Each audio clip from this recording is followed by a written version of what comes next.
100 years ago, the class of 1920 graduated into the end of a deadly pandemic. 50 years ago, the class of 1970 graduated in the midst of Vietnam War.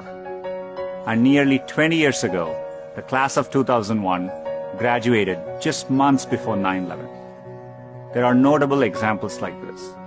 They had to overcome new challenges, and in all cases, they prevailed. The long arc of history tells us we have every reason to be hopeful. So, be hopeful. I grew up without much access to technology. We didn't get our first telephone till I was 10. I didn't have regular access to a computer until I came to America for graduate school. Under television, when we finally got one, only had one channel. So imagine how awestruck I am today to be speaking to you on a platform that has millions of channels.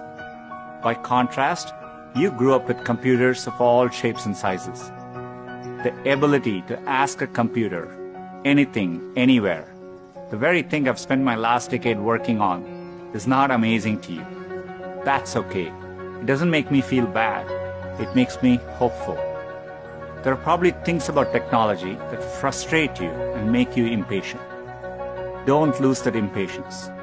It'll create the next technology revolution and enable you to build things my generation could never dream of. My father spent the equivalent of a year's salary on my plane ticket to the US so I could attend Stanford. It was my first time ever on a plane. But when I eventually landed in California, things weren't as I had imagined. America was expensive. A phone call back home was more than $2 a minute. And a backpack cost the same as my dad's monthly salary in India. And for all the talk about the warm California beaches, that water was freezing cold. On top of all that, I missed my family, my friends, and my girlfriend, now my wife, back in India. A bright spot for me during this time was computing. For the first time in my life, I could use a computer whenever I wanted to. It completely blew my mind. And at that same moment, the internet was literally being built all around me.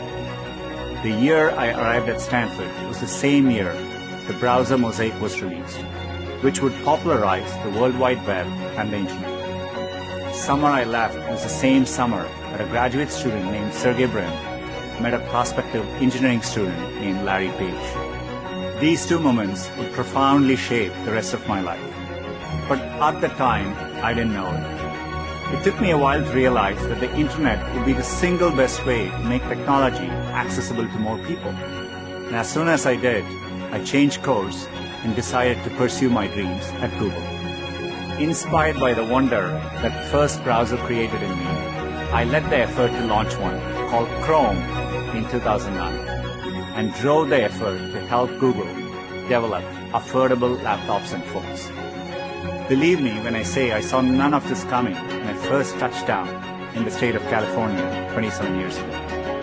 The only thing that got me from there to here, other than luck, is a deep passion for technology and an open mind. So take the time to find the thing that excites you more than anything else in the world. Not the thing your parents want you to do, or the thing that all your friends are doing, or that society expects of you. I know you're getting a lot of advice today, so let me leave you with mine. Be open, be impatient, be hopeful. If you can do that, history will remember the class of 2020, not for what you lost, but for what you changed. You have the chance to change everything.